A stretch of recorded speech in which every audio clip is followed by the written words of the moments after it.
Hello there.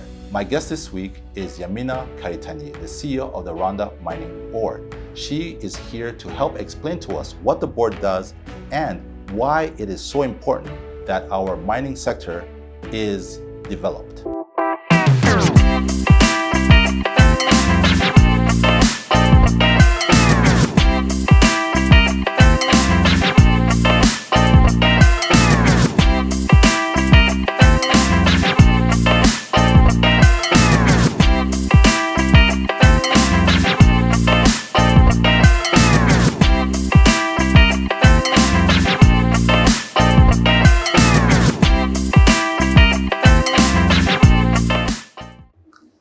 CEO Yamina. Yes.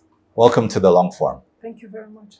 Thank you so much for joining us. I know you must be so busy getting ready for the mining week that is soon upon us. Tell me more about it. So we're very excited. It's an opportunity for us, the annual opportunity for us to showcase what the sector has to offer, the journey of the mining sector, the variety of the services that we offer, and the stories behind the growth of the sector, which touches on the people as well. You get to hear about our young, skilled workers, professionals who have embraced the sector, and all the great stories and work they're doing to grow the sector. Yeah. So it's really interesting that while what we're seeing is, a mining week, because for the longest time, and even up to date, Rwanda is known as a resource poor country with very little in the way of minerals, gas, petroleum, especially petroleum. So I want you to kind of help us understand better. If we don't have any of these things, what was the thinking when the government of Rwanda actually created the Rwanda Mines, Gas, and Petroleum Board? Because before there were obviously different ministries that, the Ministry of Lands, Ministries of Energy, that used to kind of do this work. So what new thing did the Mining Board bring? Well, I think to answer your question, you started by saying Rwanda is seen as a resource poor country. And then one should be thinking logically, if that was the case, why focus attention on building an institution called the Rwanda Mining Petroleum and Gas Board to handle this sector with a mandate to not only regulate the sector, but promote it and really turn it into an economic driver of our economy. Why is Rwanda perceived as a resource poor country? I think one can say perhaps because we are compared to the very large neighbors that we have. But that doesn't mean that we don't have the resources. And I think the story of Africa, which also is the story of Rwanda, is we have in the past neglected a very core activity for the sector, natural resources, and that is the exploration phase. Because exploration is what gives you the comfort to speak on the resources that you have. And we've kind of undermined that very important part of the value chain of mining. And there's an explanation. Exploration is an expensive endeavor. And it could also be risky because you can actually explore and not find the resources. And so companies would shy away from clear investment into the sector.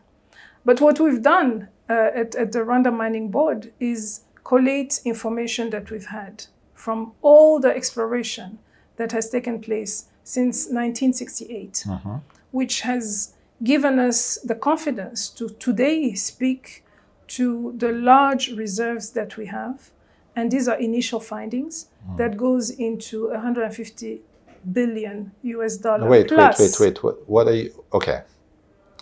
So I think the context is that our GDP as a country is today is about $15 billion. So are you saying that what the Rwanda Mining Board has done has been to somehow find or discover or somehow collate information that helped you, I guess, discover that Rwanda had a potential, you said 100 billion, 150? 150 billion plus. Goodness gracious. I think, really?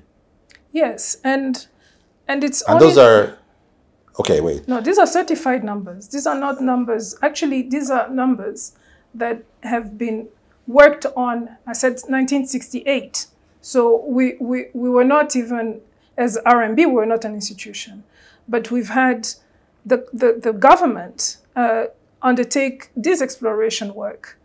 And what we've done at RMB is be able to just bring all those reports together and quantify these various studies to get us to where we are today. So why now? And because I'm thinking about our country and our country's journey over the last close to 30 years since, the genocide against the Tutsi. We could have done with that money, right? Our development agenda really needed, I'm sure we wouldn't have been unhappy to have an extra couple of $1 billion, building our country. Maybe we wouldn't have done so many Eurobonds. Well, but understand that this is what we're presenting today, is to say these are the reserves, right? Potential reserves. Not potential. These are confirmed reserves that we have. Confirmed by who? By certified exploration work. So this goes beyond even Rwanda. These have stamps from companies that do this for a living. And because of the credibility they have, the certification which is attached to the work that they produce is believed at international levels. The markets are looking at this data. But this is just to say, this is what we know we have underground, right? There's tremendous work required for us to tap into this wealth.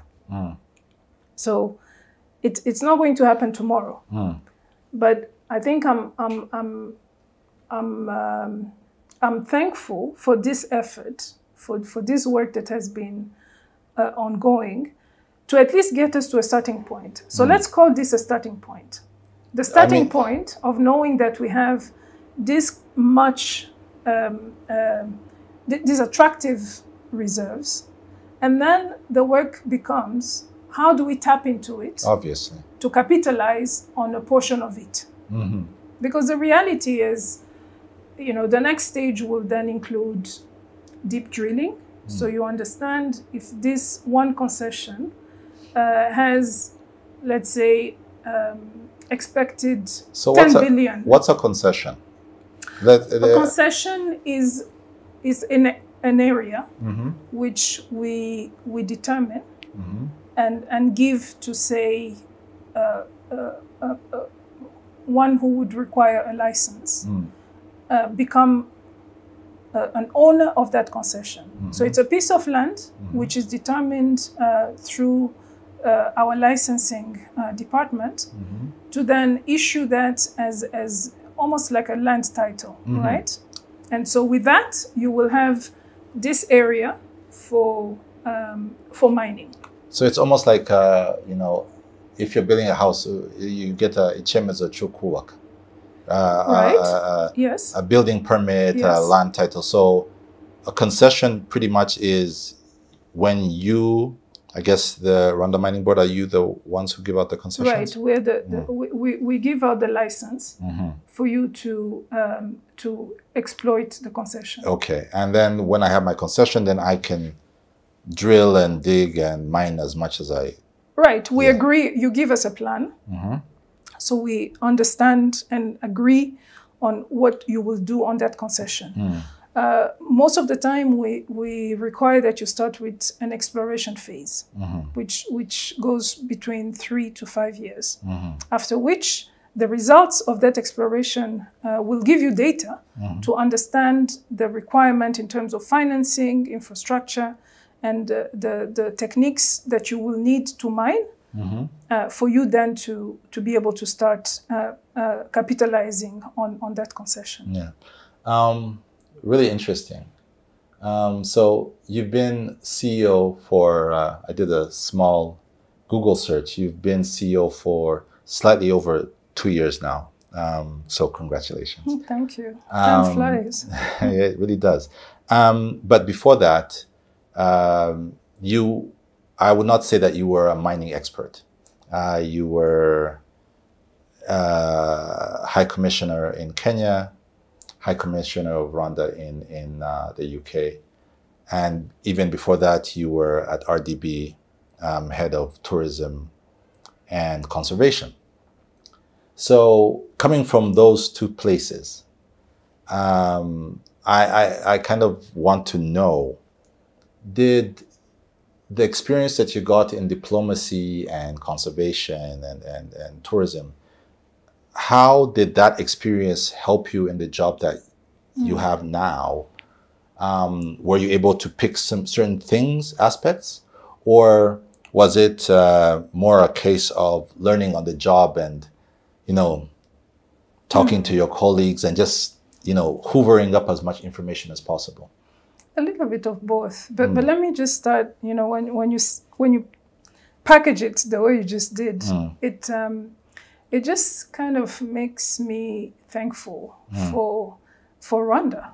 I mean, you think about it. It's rarely does one have this kind of exposure in terms of the breadth of opportunities that are presented to them. So if just to say that and pause to say that I'm just really thankful for all these opportunities. When you look at tourism, conservation, diplomacy, and now the mining sector, I think it's only fair to say that I have to be mindful of the fact that the opportunities that were presented to me before are opportunities that should really help me do the work that I'm mandated to do today. But I just had to kind of say, wow, I'm just thankful. I mean, for the opportunities.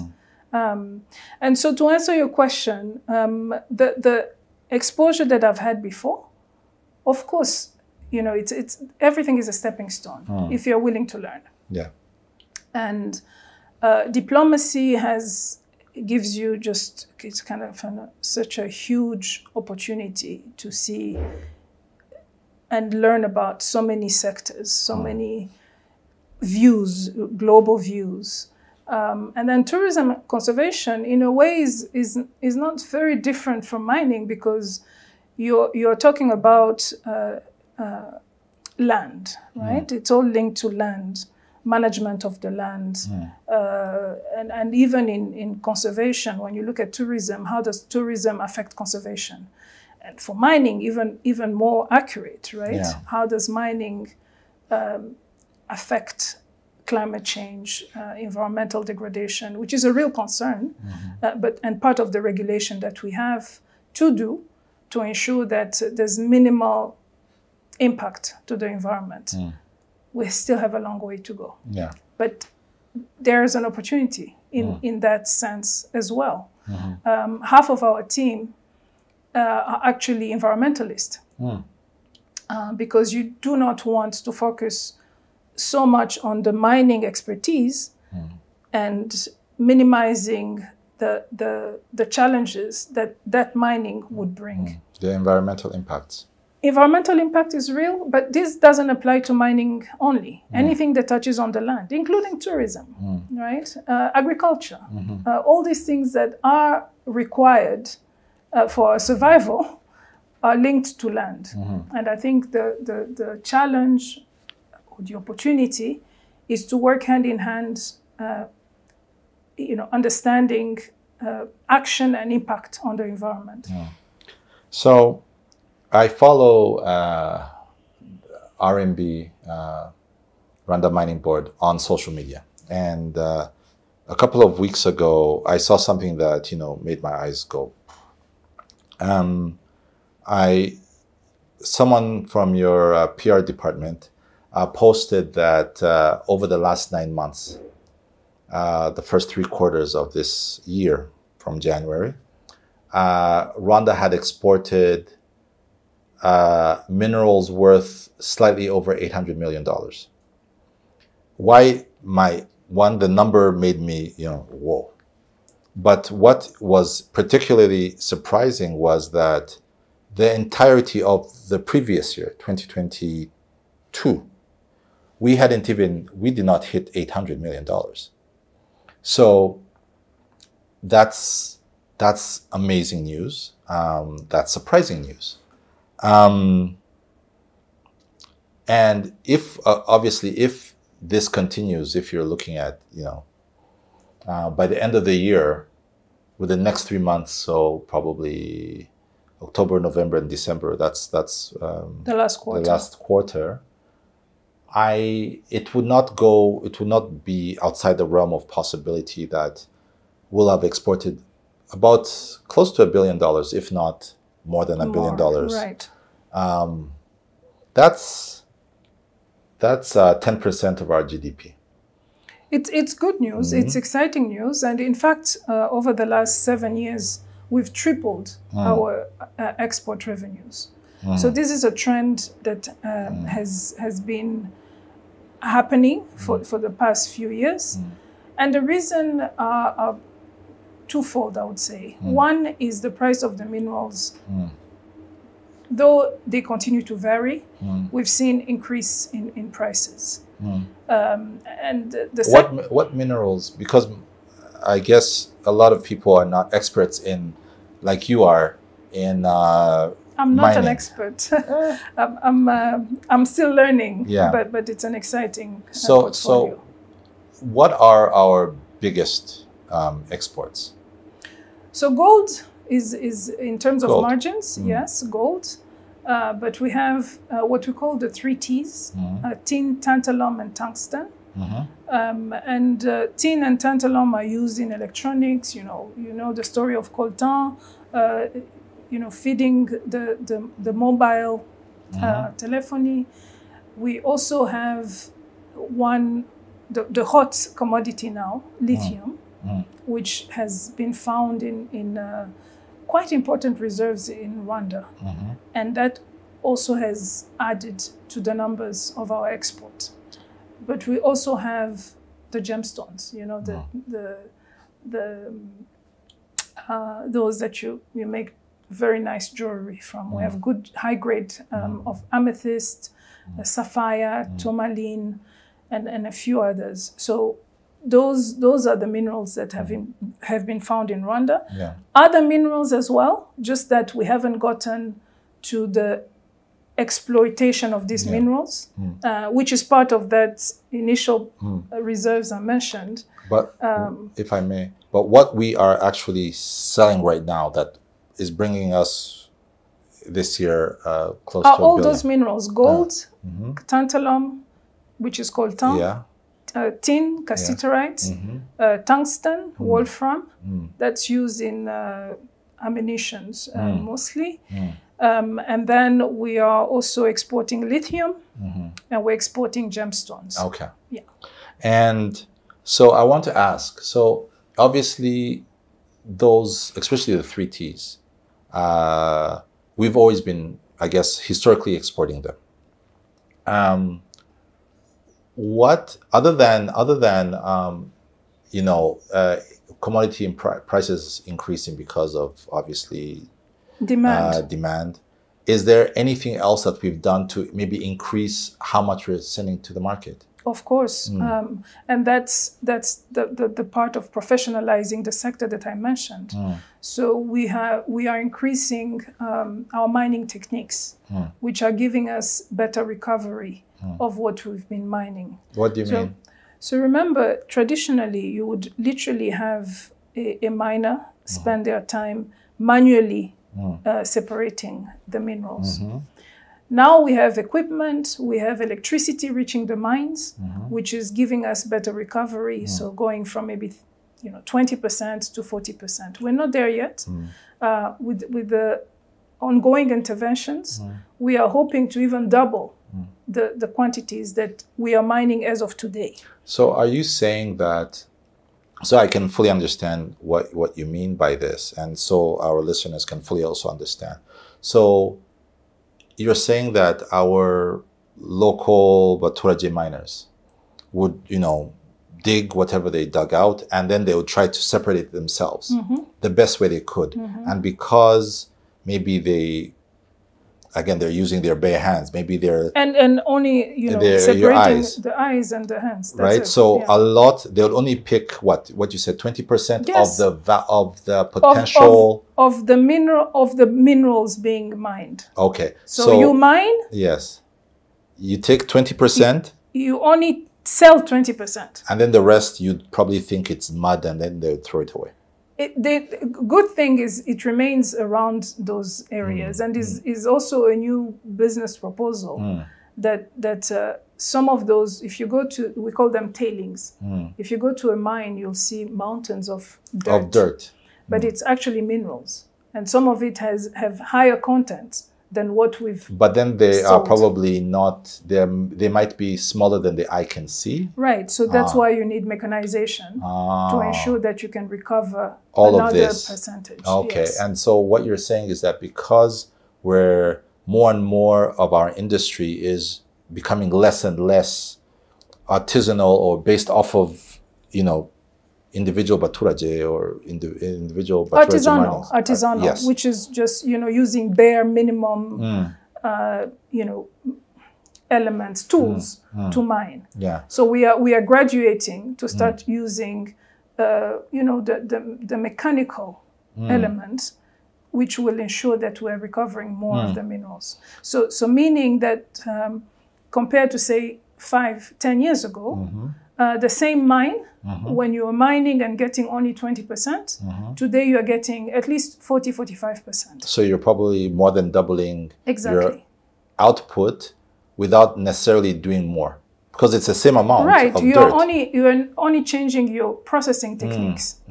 So you are not mining more, but your processing techniques are better, which are giving you more of the minerals. That's amazing. And Sunny, that also touches on the environmental impact, because the less you are, let's say, flaring, which is remaining around the mines, which could contribute negatively towards environmental degradation, is now being sold. Yeah. So it's a double win. You are not only increasing your export, your production is being increased, but it's also less impact on the environment. And so how far are we in professionalizing the sector, right? Because if what you're saying is that we're leaving money on the table. We are. Or money in the dirt.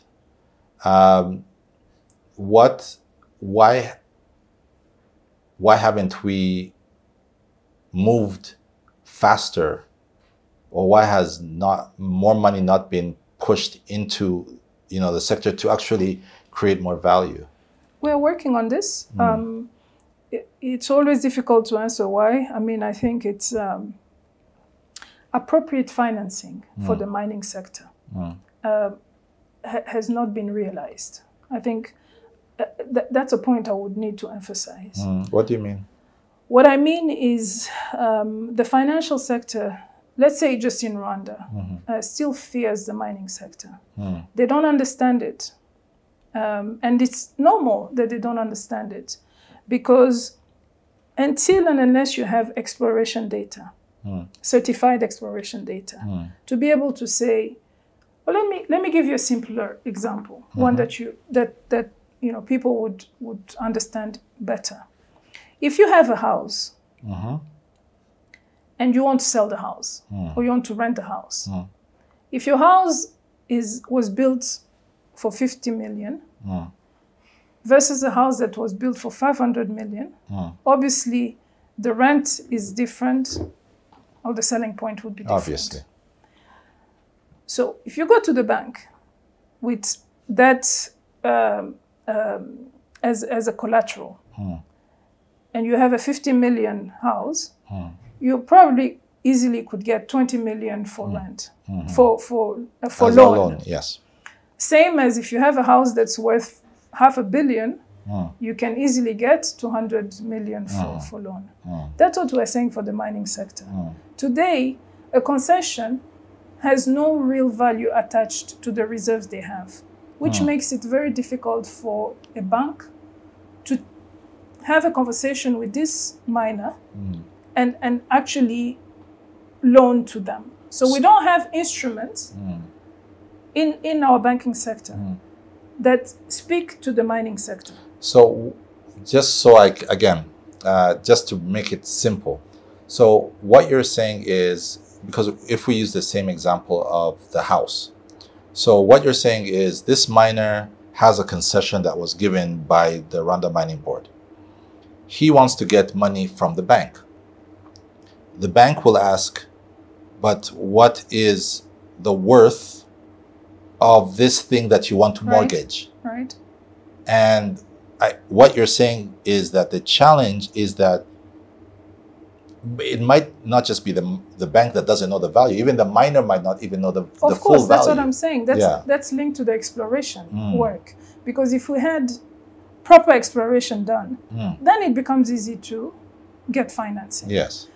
Even not just locally, you can go to the international markets and raise funds.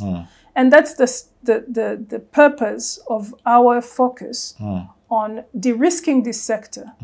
Just like we've done it with other sectors, to be able to say, here, Sani, we are granting you a license for these 400 hectares. We know that there is lithium to have, and you know the estimated value, which then becomes almost a check, right? Something that you can use as collateral. You can take it to the bank. Yes, which becomes a guarantee. Yes. So we don't have that yet. That's what I was saying to you. The work that we started, collating all these exploration data, the next stage now is to now start mapping them and ensuring that we know what is in X concession, what is in Y concession, and which concession do we give out, knowing the value, and also the expected investment.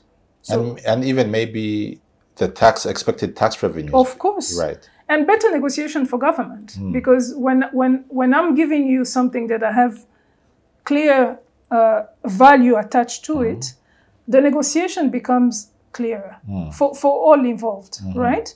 For the government, because then we can plan on the revenues, tax collection, employment and whatnot.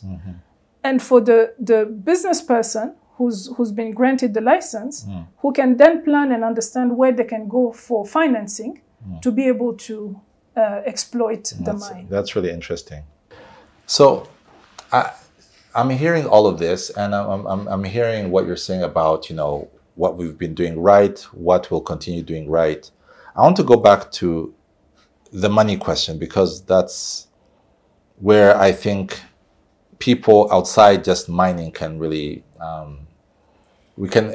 we as citizens can enjoy the hard work that the miners and everyone else who's a part of the sector is doing. So $1 billion in revenue or in mining in export revenues. Yeah. That's a lot of money. In my head, with that kind of money, I should feel it even in my pocket as a Rwandan.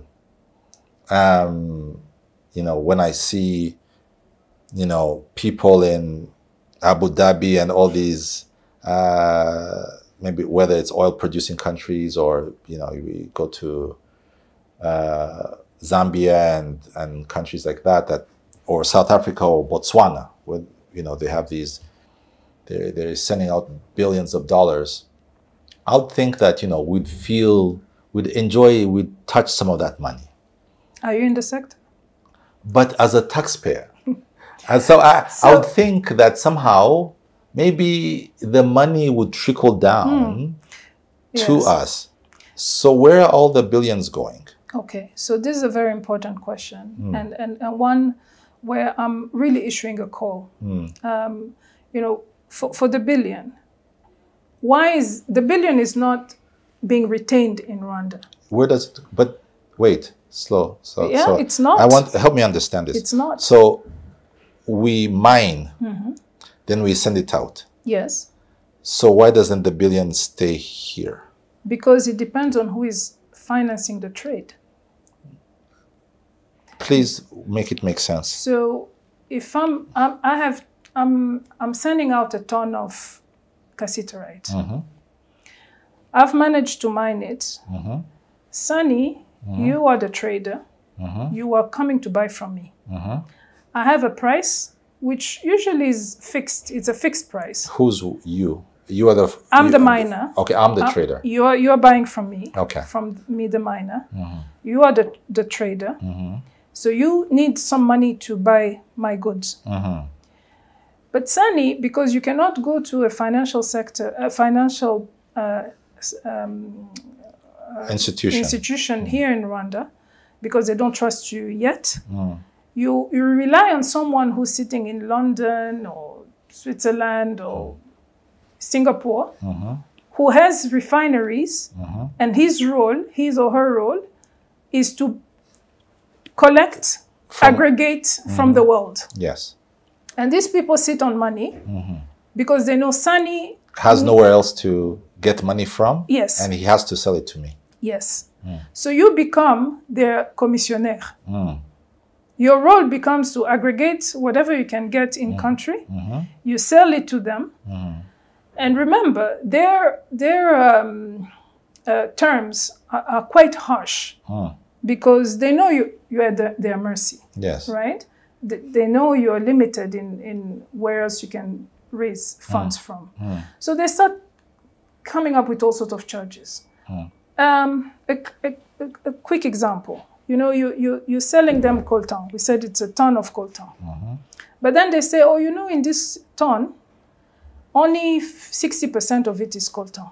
The rest is? The rest is, they'll call it dirt. But what we know is that dirt also has financial returns.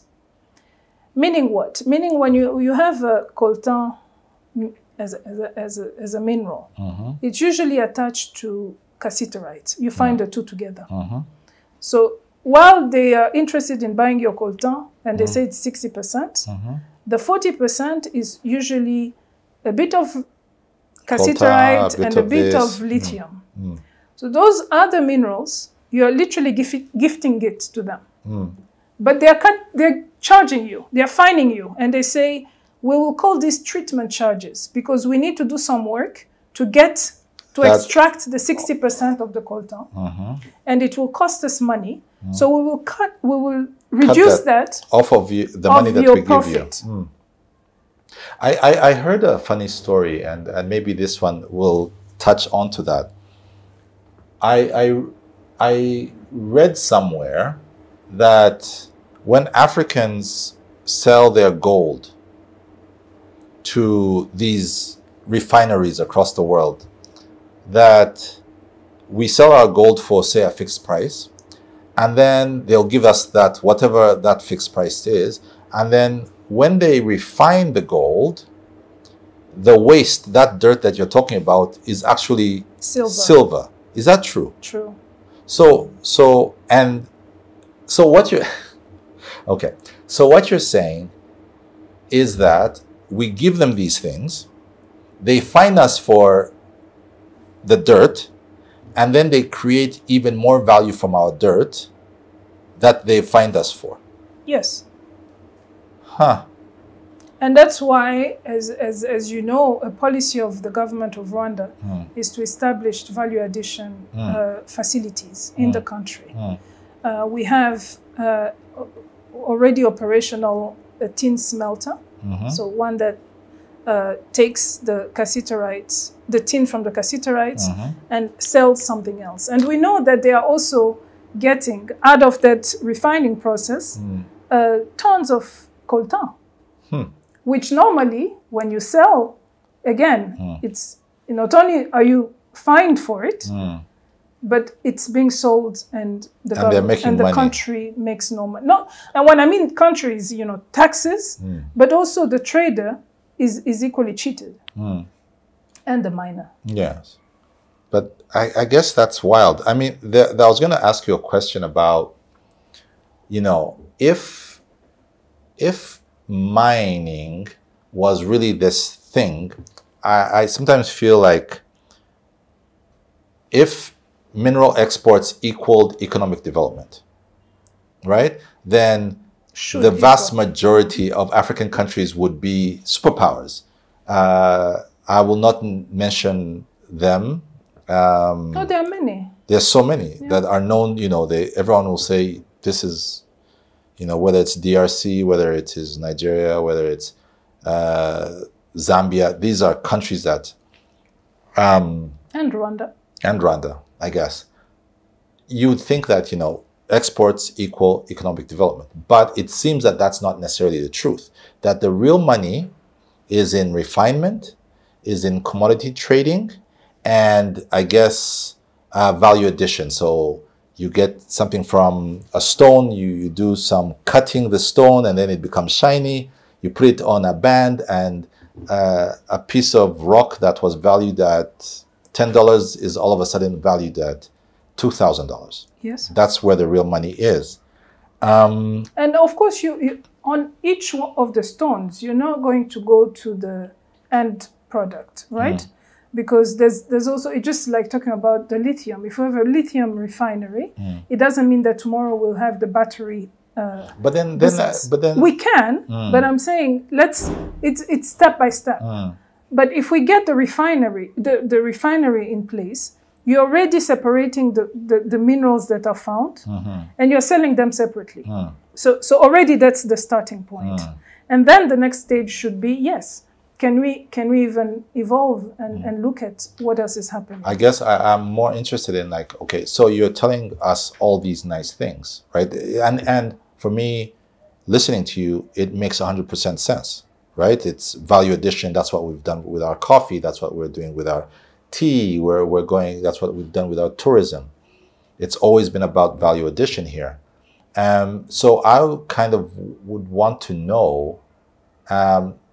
So you've explained what we're doing. I've heard about even a coltan refinery. Yes, is that correct? They're doing their last testings, and then yes, they should launch in 2024. Because I think coltan is a big deal. Because if I'm not mistaken, we don't on the African continent there isn't a coltan refinery, is there? It would be, yes, you're right. It would be the first of this kind, higher tech, and which basically is giving you an opportunity to separate the minerals even better, and getting the derivatives to market as well. So from this refinery, they should be able to get the cassiterite out, niobium, which is also a derivative of coltan, which is sold separately. And so we will be able to start seeing what else we're selling. Because for now, you realize we say we're selling coltan, but nobody's telling you about the concentration of cassiterite in that same coltan and other things. Same with all these other minerals. I mean, you mentioned the gold. If you're selling the gold, then nobody's telling you that silver is equally being sold. You can realize how much of it has been lost in terms of opportunities for revenues. I guess my question then would be, looking at your plans, because I'm sure you're thinking 5 years, 10 years, 20 years down the line, 50 years, 100 years. when you look into this future that you're closely putting together, right, with the teams and different agencies of the government, what are the timeframes of us really building this mining sector that is a bit more Australia rather than, you know, it being a bit more DRC? You get what I'm saying? Like when you think about Australia and its mining sector, right? So there is the mining, there is the trading. There's so many aspects of how Australian mining affects their economy versus some of the other countries that I've just mentioned. What is our timeline to get to this rather than where we are today? Well, I mean, we have to, what we're focused on is interventions on each portion of the value chain for us to get to, you know, really having a thriving mining sector, which really should be the biggest contributor to our economy. But I mentioned a few of them, right? We have to start by keenly investing into the exploration phase, which is the beginning, right? So let's double click on that 150 billion, right? Okay. We need to double click on it and get to a point of, you know, again, mapping those reserves. Once we have that, we move towards the mining side, right? Because once you have that, the investors are going to flock. They're already starting to flock into the country. I've heard Rio Tinto, the second biggest mining in Little Rwanda. That's right, really interesting. Right, and there are reasons they're here because these companies invest based on data that they have. They've been prospecting for quite a while, but they've also received exploration data from the board, which gives them confidence on what we have as reserves. And other companies are also doing their own prospection, and soon we'll be able to announce their investment. So that's feeding into the next phase, which is they will come in and focus even on more exploration, because exploration in the mining sector is a business of its own. So many of these companies, including Rio Tinto you mentioned, signed an exploration deal. So they will not go straight into mining. They want to start with further exploration, do proper feasibility studies, and then determine you know, the next stage of mine development. So I'm answering your question about, you know, the time frame. Exploration, deep exploration will take about 2 to 3 years. So some of these companies that are coming in will ask you for a minimum of 24 months before they can give you their plan for mine development. It doesn't stop us from continuing with those that are already mining and ensuring that they have the mechanization required to increase their recovery rate. So those interventions have got to take place simultaneously. Let's ensure that we have the proper exploration companies in.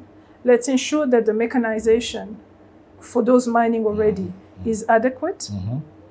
Let us ensure that wherever possible, where we have the value addition refineries, they're also fed, because the reality is, as we speak, the smelter, the tin smelter, is competing with those middle people buying raw material. Again, it's all economics, right? If you're a trader and you get better pricing to sell your raw material to someone for a better profit than the one that you're getting from the smelter, you will probably just do that. So we're talking to smelters, we're talking to traders. How do we bring them together so they can feed the refineries and a higher value product is leaving Rwanda? And then we also have to look at trade financing. How do we finance the trading part?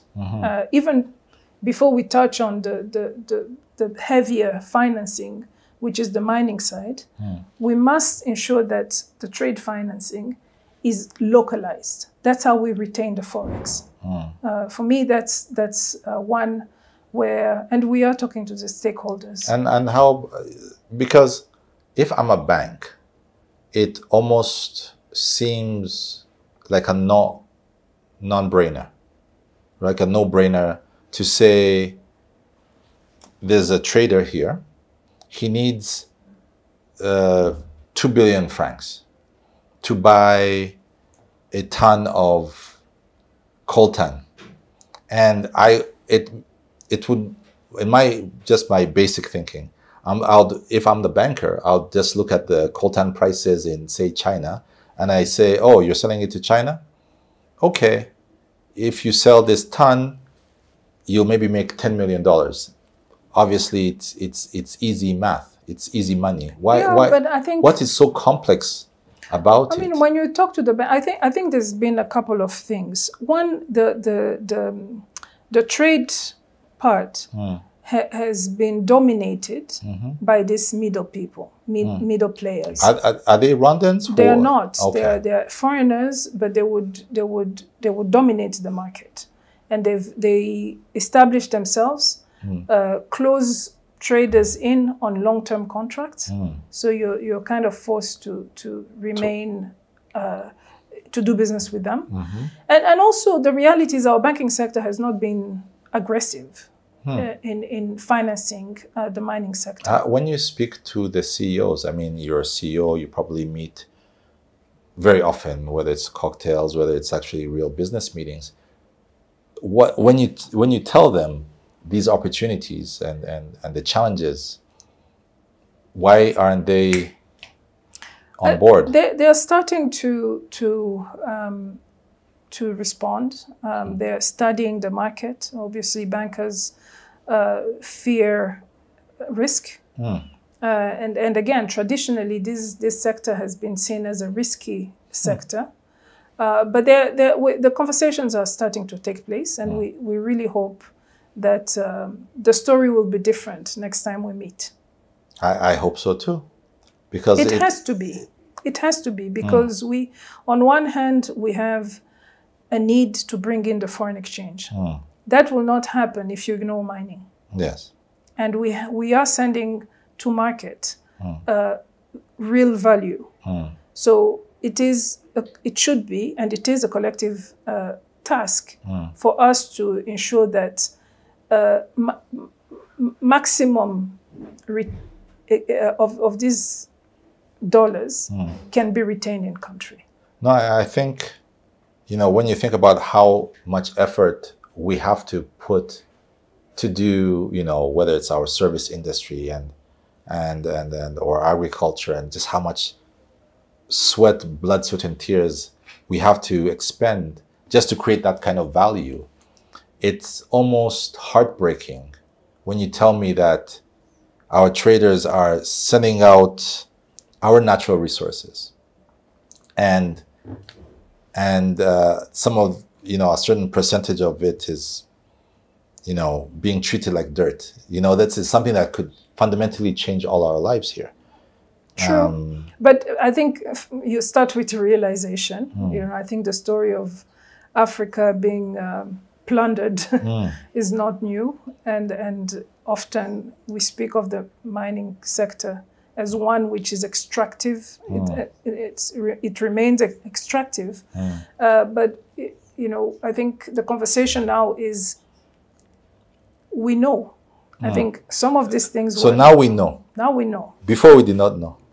I think before we were not focused on to really understand this sector in ensuring that it is serving the citizens of our country. Yes. And it's not something that we started at RMB a few years back. I mean, I'm talking about reports that date, back to more than 40 years plus.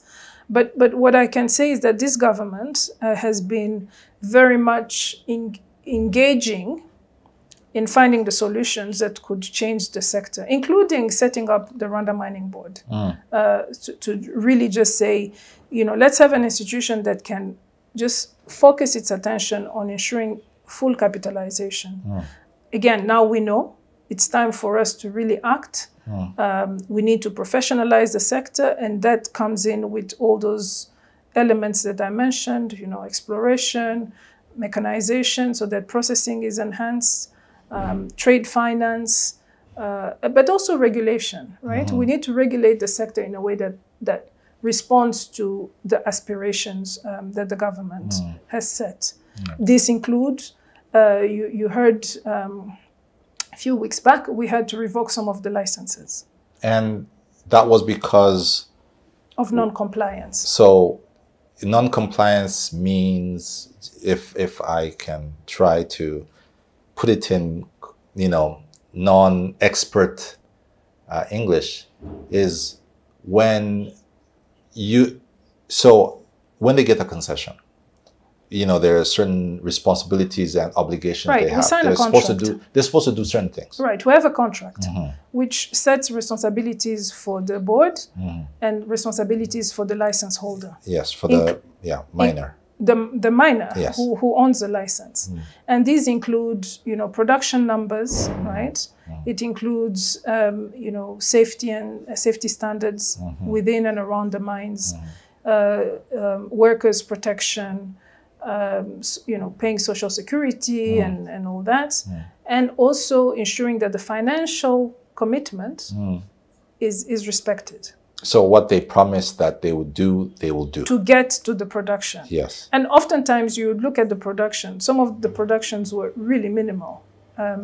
So if the contract established that the output should be 100 tons per month, and you find that they're producing 4 tons, you know, you start again just questioning what is happening. Or what is the point of them keeping Indeed. This thing? And so the point is, you know, let's get back these licenses and then hand them to those who are in the business of mining, who really want to, or maybe who simply have the means to actually fulfill what the government of Rwanda needs. Right. Yeah. Because remember, I said we need to enhance our exploration database, but we also have to significantly improve the production because the trend is positive.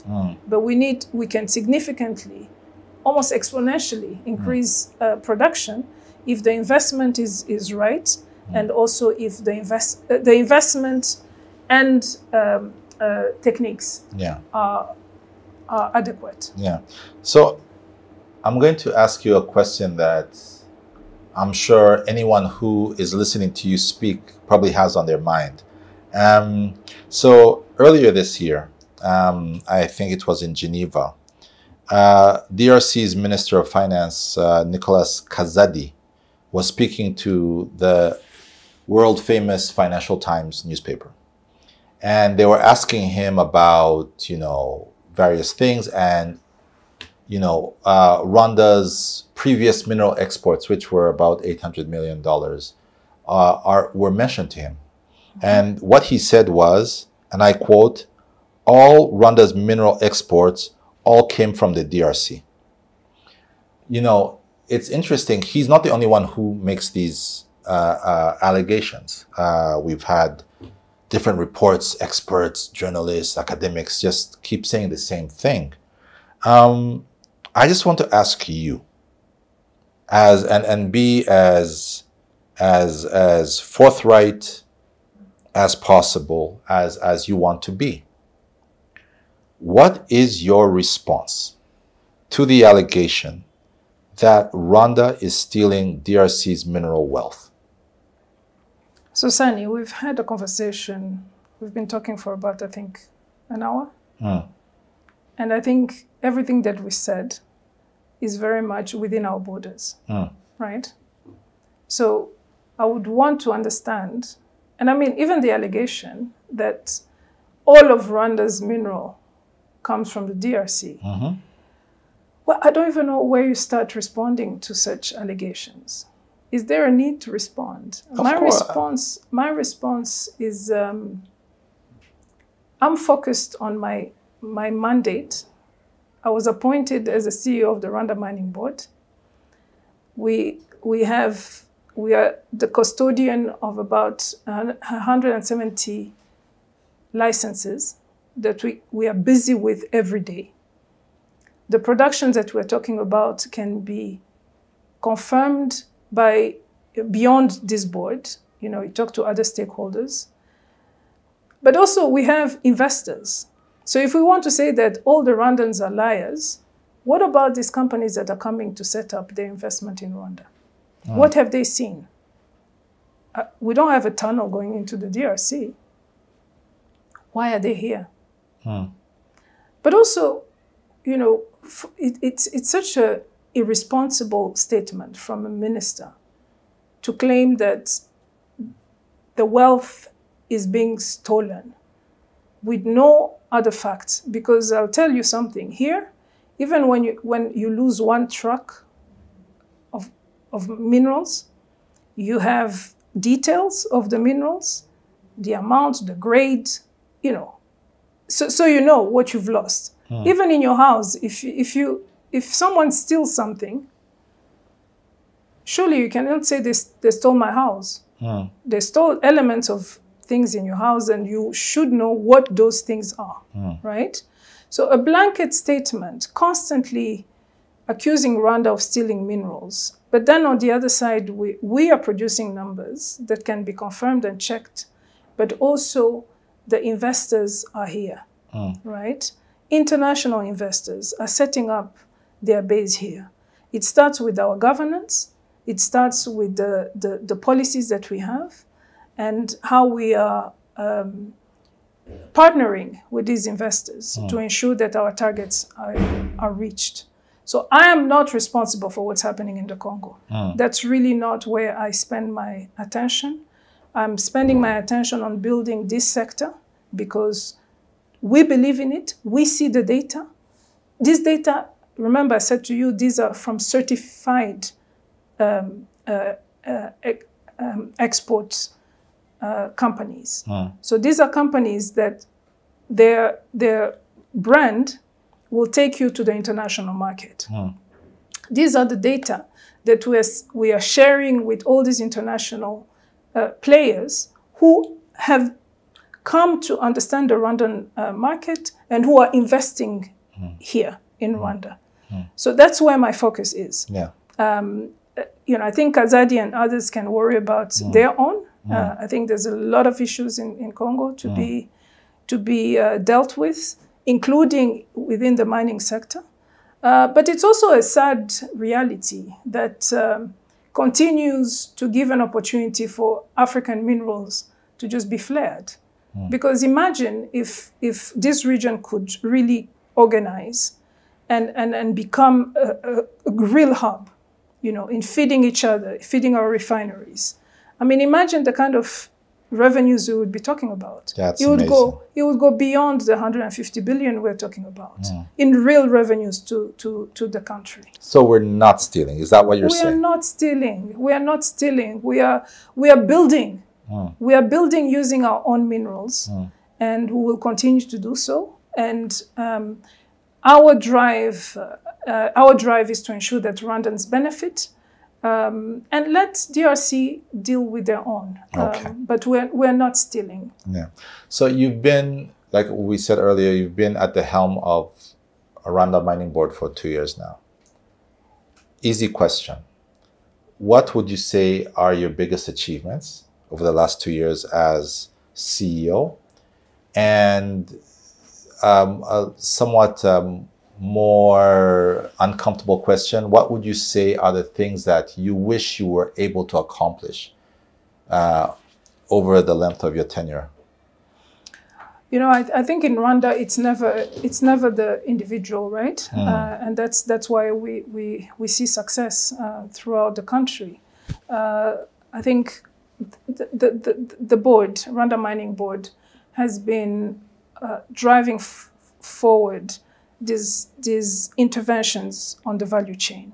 And the results that we are seeing today, the increased revenue, though still in export, but hopefully soon in really ensuring that the contribution as forex earnings are very much linked to the mining sector are the achievement. I would say we are on a journey.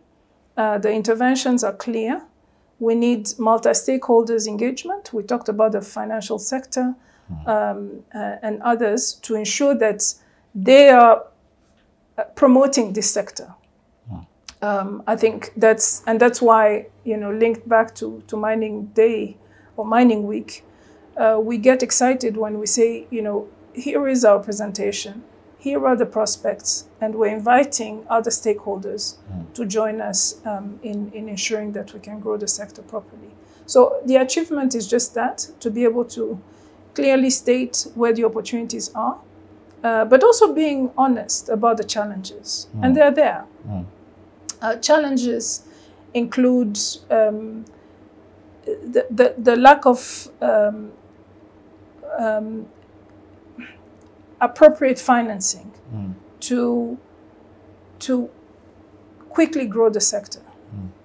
By that, if I focus on the mechanization part, because of the lack of proper investment into the sector, we haven't seen all our mines become mechanized.